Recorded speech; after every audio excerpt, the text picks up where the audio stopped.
Bonjour, bienvenue avec nous pour ce nouveau numéro d'Usine Up avec Jérémy Lagarigue. Bonjour monsieur. Bonjour. Vous êtes directeur général d'EODEV, notre expert Guillaume Dupois, directeur général de l'accélérateur EPOCA Up. Bonjour Christophe. Guillaume, vous allez bien? Très bien, et vous-même?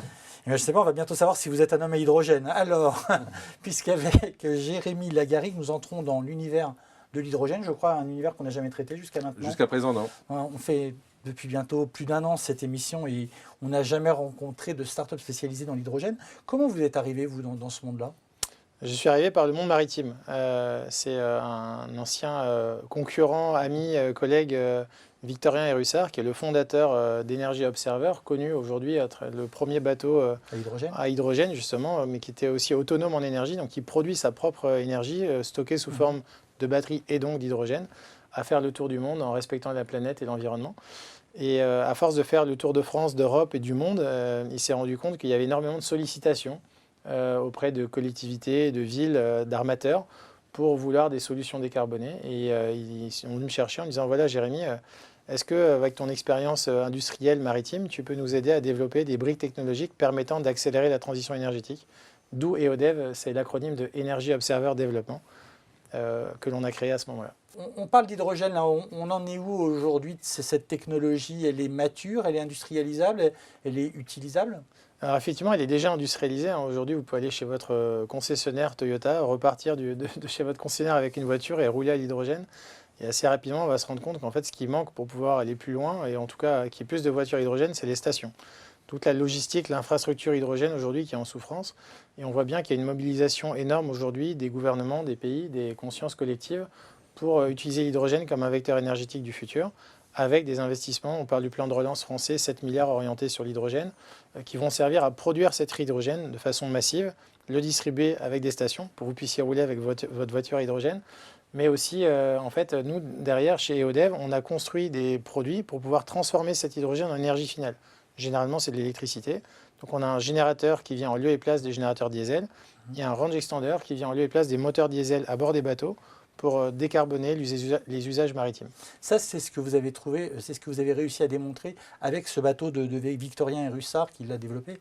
C'est ça, là vous avez fait une sorte de POC, comme on dit en langage startup. Vous avez prouvé le concept? Alors exactement, l'origine, c'était vraiment de faire une démonstration de ce qui était possible comme le bateau est un peu la grille énergétique du futur. C'est la représentation de ce que pourrait être un bâtiment dans le futur, une ville, une île ou pourquoi pas un pays. C'est vraiment être capable de proposer des solutions en autonomie énergétique. Nous, en fait, EODEV, ce n'était pas du tout la volonté initiale. C'est vraiment le marché qui est venu, les politiques qui ont dit « mais nous, aujourd'hui, on a envie de décarboner nos villes, on a envie de décarboner nos ports. On veut que nos bateaux de transport de passagers fonctionnent à l'hydrogène comme le bateau Energy Observer. » C'est pas possible. Il n'y a aucune société qui propose une solution pour hydrogéner les ports ou hydrogéner les bateaux. Et c'est comme ça que des partenaires, sponsors, sont devenus des investisseurs et actionnaires. Ils sont venus me chercher pour développer du coup Energy Observer Développement, qui est la continuité logique de l'innovation, de la démonstration, parce qu'une innovation n'a de sens que si elle est partagée. Et donc aujourd'hui, notre mission, c'est de proposer des solutions qui soient fiables, durables et accessibles, même si c'est des solutions disruptives parce que décarbonées, qui sont à un prix tout à fait compétitif par rapport aux solutions diesel classiques. C'est-à-dire que moi, si j'étais un industriel, j'ai un projet, je peux venir vous voir et je peux développer quelque chose avec vous sur ce bateau ou dans vos bureaux.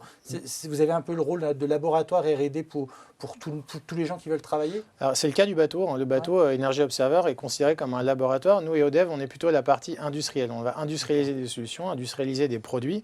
C'est des produits aujourd'hui qui sont matures. On a des partenariats avec des industriels qui a été annoncé il n'y a pas très longtemps. L'Oxam propose des solutions où ils vous fournissent de l'énergie décarbonée avec des générateurs hydrogène.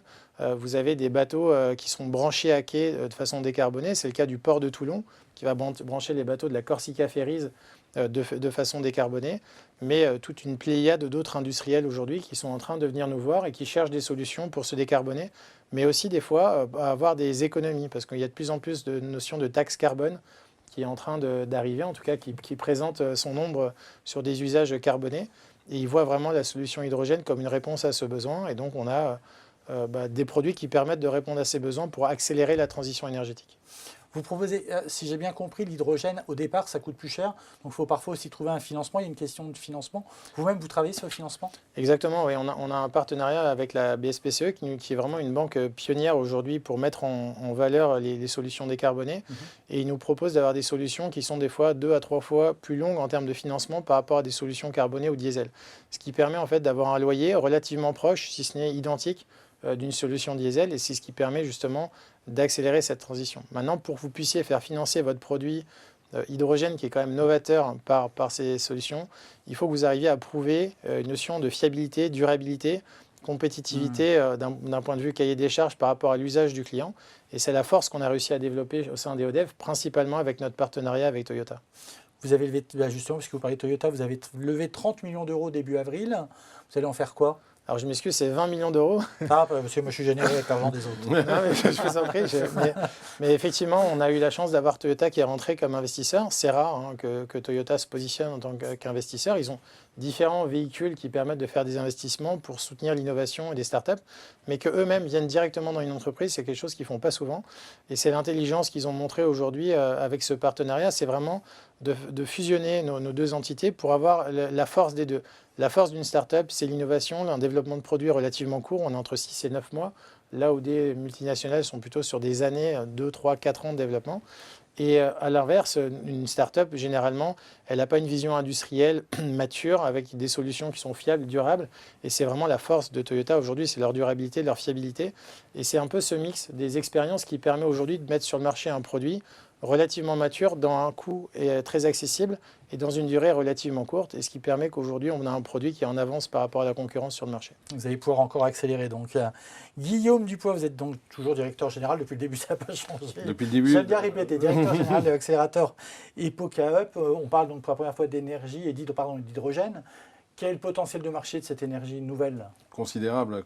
Si on regarde les chiffres, 25% de l'énergie finale consommée en 2050 viendra de l'hydrogène. Aujourd'hui, je crois que ça doit être inférieur à 0,1%. Donc c'est absolument considérable. Et en effet, ça va dans le sens de ce qui se passe aujourd'hui sur la planète. On est sur un élément qui peut générer de l'énergie à partir de choses renouvelables, sans aucune carbone projetée. Donc c'est vraiment quelque chose sur lequel tous les gouvernements vont mettre des sommes considérables. Et comme le disait Jérémy, en France, c'est 7,2 milliards qui vont être investis d'ici 2030 et 2 milliards dans les 2 prochaines années. Donc c'est des investissements énormes parce que c'est l'énergie de l'avenir. Vous, avec tout cette, Jérémy Larrague-Garrigue, pardon, je reviens à vous, avec tout ça, avec ces sommes que vous avez levées, avec ce potentiel de marché, vous allez faire quoi? Vous allez développer de nouveaux produits, essayer de trouver le best-seller de l'hydrogène que tout le monde va vouloir? Alors, nos valeurs, c'est vraiment de développer un produit qui permette d'accélérer la transition énergétique. Donc, on a commencé par le bateau, qui est vraiment notre histoire, notre cœur de métier, de là où on vient.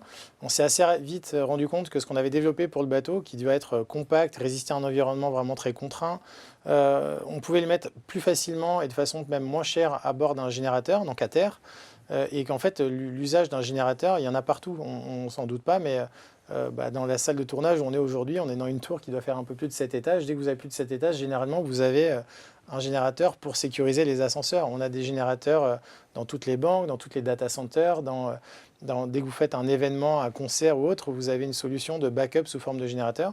On parle de la décarbonation des villes. Et en fait, il y a autant de générateurs que de véhicules, quasiment dans les centres-villes. Donc c'est vraiment un usage qui est colossal. Et aujourd'hui, on a vraiment développé ce produit qui permet d'apporter une solution décarbonée concrète tout de suite.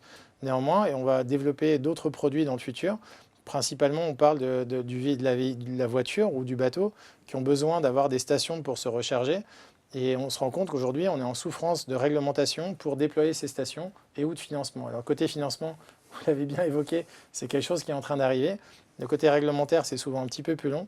Donc nous, on a développé une solution de station flottante qui va permettre d'avoir des stations en centre-ville. Dès que vous allez avoir un fleuve, une rivière, un bassin, permettant de mettre une station qui permettra à la fois de remplir les bateaux, donc les usages maritimes, mais également la mobilité terrestre. On peut imaginer des bus, des camions ou des véhicules, des taxis ou autres.